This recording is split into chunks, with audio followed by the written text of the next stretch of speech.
खुलुमबाय गिबियावनो नोंथांमोनखौ बयखौबो चेनेलाव बरायना लाग्रोनाय जाबाय। नोंथांमोननि थाखाय दिनै मोनसे गोनांथार भिडिअ लाबोनाय जादों। आसा खालामदों नोंथांमोना बे भिडिअखौ बयबो जोबजासिम नायलांगोननानै आं नोंथांमोननिसिम बे भिडिअनि गेजेरजों दिनै आगस्टनि 13 थारिखनि मोनाबिलि समनि माखासे स्किमफोरनि बागै गोनांथार आपडेट खोन्थाहरनो सानदों। जेरै नैबे अरुणोदय स्किमनि फैसाखौ नोंथांमोना सेप्तेम्बराव माब्ला मोननो हागोन आं बिनि बागैबो नोंथांमोननिसिम आपडेट खोन्थाहरनो सानदों। दा बेजों लोगोसेनो गोदान एप्लाइआ माब्ला जागोन नैबे अरुणोदय स्किमनि थाखाय दा बिनि बागैबो आं नोंथांमोननिसिम माखासे आपडेट खोन्थाहरनो सानदों। दा बेजों लोगोसेनो नैबे रेशन कार्डनि बागैबो नोंथांमोना गोबानो दायो माखासे बाथ्राखौ बुंहरगासिनो दं। दा बिनि बागैबो नोंथांमोननिसिम माखासे आपडेट खोन्थाहरनो सानदों। नोंथांमोना बेखौ बुंदों आरो जेनेबा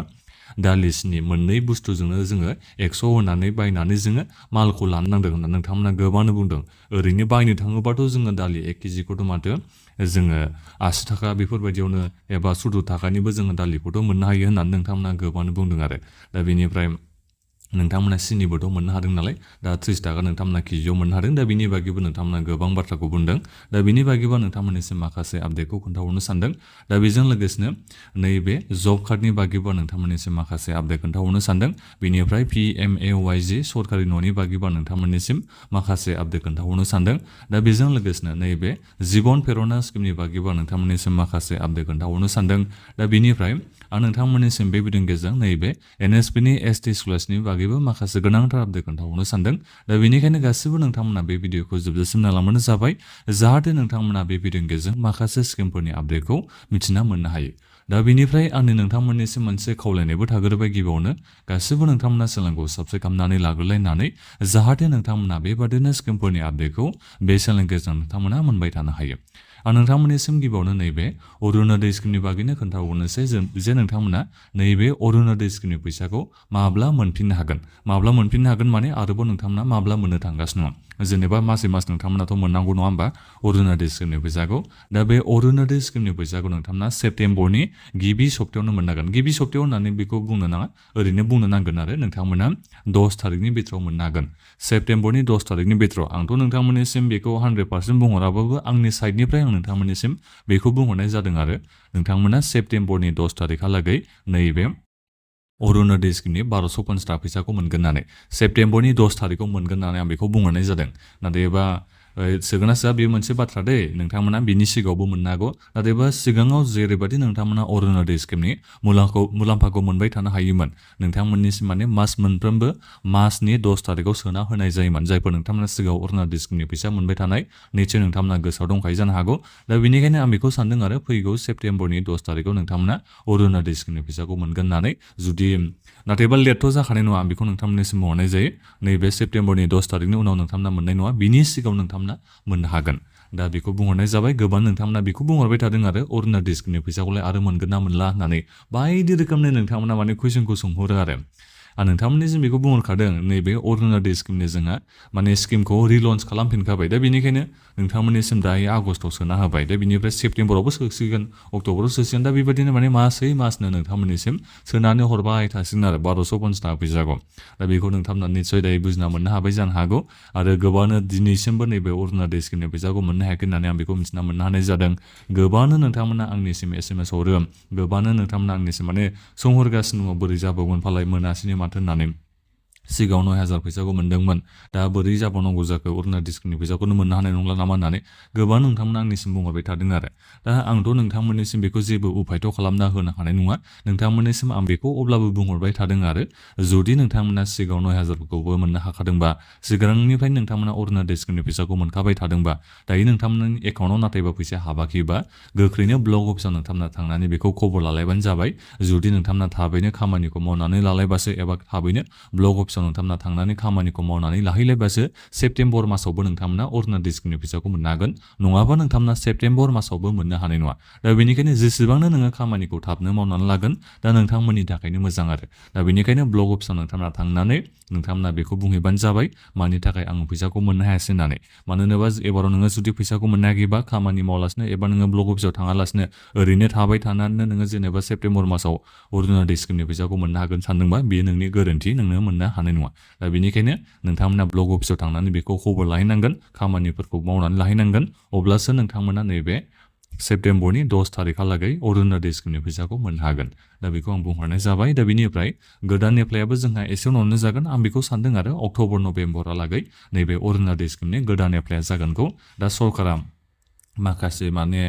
माबाखौ बिथांमोना गोदान सिस्टेम लाबोनो नागिरदों बायदि आं मोनदों मानो होनोबा न'खरसेयावनो बिहामजो बिखुनजो दङबा नोंथांमोननो सानैनिबो अरुणोदय स्किमनि मुलाम्फाखौ होनो नागिरदों नालाय दा बेनिखायनो बोरैबा नोंथांमोना सानैबो एप्लाइखौ खालामनो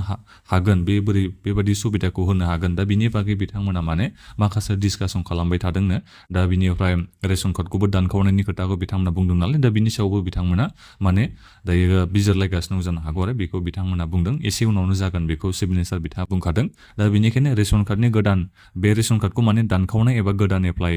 दानखावनाय माने बे गोदान एप्लाइ बायदियानो जाबाय दा बेजों लोगोसेनो अरुणोदय स्किमनि जोंहा गोदान एप्लाइबो जानो थांगासिनो दङ दा बेनिखायनो नोंथांमोना एसे समखौ नेनो नांसिगोन गोबांनो सोंहरबाय थादों गोदान एप्लाइखौ खालामनो हाला नामा होननानै अरुणोदय स्किमनि बागै बायदि नोंथांमोना सोंहरबाय थादों नोंथांमोना एसे समल' नेबानो जाबाय दायो जोंहा आसामाव बे दैबाना जानायनि थाखायबो दायो एसे खामानिया माने स्ल' जानानै दं होननानै बेखौ बुंनो नांगोन दा जिखियानो जाया माने मास मोननैसोखौ नोंथांमोना नेबानो जाबाय अब्लानो नोंथांमोननिसिम गोजोनथाव रादाबा ओंखारना फैगोन दा बेथ' जाहैबाय दा बेनिफ्राय नैबे रेशन कार्डनि जा नोंथांमोना थांनाय आगस्टनि 10 थारिखआव दालि सिनिखौ मोननो हादों दा बेवहाय गोबांनो बुंहरदों जेनेबा दालिखौ माथो 70 थाखायै होदोंबाथ' जोङो माथो बेखौ ओरैनो दखानफ्राव बायोबाबो गोबां जोङो 80 थाखा 70 थाखानिबो जोङो दालिखौ 1 केजियाव ओरैनोबो मोननो हाखायो जोंनोलाय मा साबसिडि होनाय जाखोसै बेबादिब्ला होननानै गोबांनो माने बोरैबाबो मोनदों आरो दा आं नोंथांमोननिसिम बेखौ बुंहरनाय जादों जे नोंथांमोना बेखौ जेनेबा बायथारनो नांगौ नोंथांमोननिसिम बेखौ बेबादि खालामना होनाय जायाखै नोंथांमोननि गोसो जुदि नोंथांमोननियाव रेशन कार्ड दङ बिनिफ्राय दालि सिनिखौ नोङो नांगौबा नोङो बेखौ 100 थाखा फैसा होनानै मोननैखौबो बायनो हागोन दालि सिनि नोङो मोननैनि थाखाय 100 फैसा होना नोङो बायनो हागोन जुदि नोंनो गोनांथि गैयाबा एबा नोंनो नाङाबा अब्ला नोङो बेखौ बायाबाबो जेबो नङा दा नोंथांमोननि सायावसो बेयो सोनारो आरो नोङो दालि सिनिखौ जुदि नाङाबा नोङो माने बेखौ बायनांगौनि दरखार गैया नोंनि गोसो आरो जुदि नोंनो बबेबा मोनसे बुस्थुखौल' नांगौ जेरै नोंनो दालिखौल' नांगौबा नोङो दालिखौल' बायनानै फैनो हागोन 70 थाखानि नोङो बेखौ लाना फैनो हागोन दा बेनिफ्राय नोंनो जुदि सिनिखौल' नांगौबा दा नोङो सिनिनि आन्था सिनिखौ 30 थाखायै होनाय जादों दा बेखौ नोंथांमोना लानानै फैनो हागोन सिनि आन्थाखौल' 1 केजि दा बेखौ नोंथांमोना निस्सय दायो बुजिना मोननो हाबाय जानो हागौ दा बेनिफ्राय 100 थाखायावनो इनक्लुड जाबावगोन बे माबाया संख्रिया दा बिनि थाखाय नोंथांमोना एसे समखौ नेनांगोन आरो सेप्तेम्बर मासनिफ्राय नोंथांमोना मोननो हागौ दा बिनि उनाव नोंथांमोननिसिम नैबे जानाय थावखौबो होगोन दा बेखौ 100 थाखायाव इनक्लुड खालामगोन ना खालामा जानाय थावखौ बेखौ मिथिना मोननो हानाय जाथ'वाखै नाथायबा दालि सिनि संख्रि दा बे मोनथाम बुस्थुखौथ' नोंथांमोना 100 थाखा फैसा होननानै मोननो हागोन आरो दा बेथ' जाहैबाय बाथ्राया दा बेखौबो आं नोंथांमोननिसिम बुंहरखानाय जाबाय दा बेनिफ्राय फ्रिखौथ' आं नोंथांमोननिसिम बुंहरखाबाय फैगोन बोसोरनिफ्रायसो नोंथांमोननिसिम फ्रिखौ खालामना होनाय जागोन दालि सिनि संख्रि जानाय थाव बे जाखिनि नोंथांमोननिसिम होनो होनदों बेखौ फ्रिखौ फैगोन बोसोरनिफ्रायसो खालामना होगोन जानाय थावखौबो नोंथांमोना फैगोन बोसोरनिफ्रायसो मोनगोनखौ आसाखौ लाबानो जाबाय देग्लाय बोसोराव मावाबादि चिफ मिनिस्टार बिथाङा बेखौ बुंदों आरो माने लासै लासैनो जों मावगोन बेबायदि होनदों आरो दा बेनिखायनो आसाखौ लानो हागोन फैगोन बोसोरनिफ्रायसो नोंथांमोना जानाय थावखौ 1 लिटार मोनगोनखौ दा बे जाहैबाय दा बेनिफ्राय PMAY-G सरकारि न'नि जोंहा खामानिया जोबनो थांगासिनो दङ नैबे सार्भे खालामनाया जोंहा गाबोन समफोरनो 15 थारिखसिम जोंहा अल अभार इन्डियायाव जोंहा सार्भे खालामनाया जोबनो थांगासिनो दङ दा बेनिखायनो बेखौ एक्सटेन्ड खालामा दा बेखौथ' जेबो बुंनो थांला जेबो मिथिला सरकारनि सायाव बे डिसिसना जाहैबाय 15 आगस्ट खालि बिथांमोना एक्सटेन्ड खालामना होनोबो हागौ खोमा डेटखौ बारायना होनोबो हागौ दा जिखियानो जाया माने लास्ट डेटखौ हमखाबाय आरो आगस्टनि 15 थारिख होननानै दा बे जोबनाय लोगो लोगोनो जोंहा फुरा भेरिफिकेसन खालामनाय बेनिफिसियार लिस्ट खालामनाय गासिबो रायजोआवनो जोंहा सोलिसिगोन जोंनि नैबे आसामावबोथ' जोंहा सोलिगासिनो दंखायो नङा होमबा दा बे गासिबो सोलिनानै जायनि स्टेटनिया माने भेरिफिकेसन खालामना गोख्रैसिन जागोन जायनि स्टेटनिया माने बेनिफिसियार लिस्टखौ माने सिगां खालामग्रोनो हागोन दा बिथांमोननिसिमनो नैबे सरकार न'नि फैसाखौ सोना हरनाय जाग्रोगोन जाहैबाय दा बेनिखायनो जोबोद मोनसे गोजोनथाव रादाब होननानै बेखौ बुंनो नांगोन जोंनि नैबे आसामावथ' जोंहा थांनाय बोसोरावनो माबाया सार्भेया जादों नङा होमबा दा बेनिखायनो निस्सय जोंनि नैबे आसामाव दायो फिल्ड भेरिफिकेसन खालामनाय बेबादि जाबायथ' थाखायो फिजिकेल भेरिफिकेसन खालामनायाबो जोंनि नैबे आसामाव जोब्बायानो होननानै बेखौ बुंनो नांगोन दा बेनिखायनो जोंनि नैबे आसामावथ' माने गोख्रैनो जोंहा बेनिफिसियार लिस्ट खालामनायाबो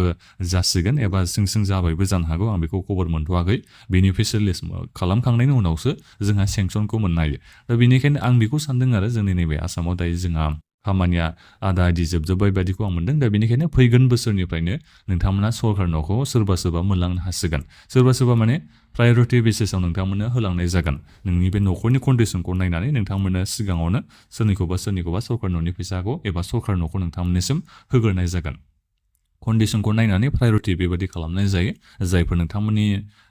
नामा प्रायरिटि लिस्टआव जुदि सिगाङाव फैयोबा सरकार न'नि फैसाखौ नोंथांमोना गिबि मोनग्रोनो हायो फैसाया नोंथांमोननिया थाब हाबो आरो दा बेखौबो आं नोंथांमोननिसिम बेबायदिनि गेजेरजों खोन्थाहरनाय जाखाबाय दा बेनिखायनो नामा दानलु दानला जानाय बेफोरनि बागैथ' आं जेबो बाथ्रा बुंनो हाया दे उनाव बेनिफिसियेल लिस्ट खालामखांनायनि उनावसो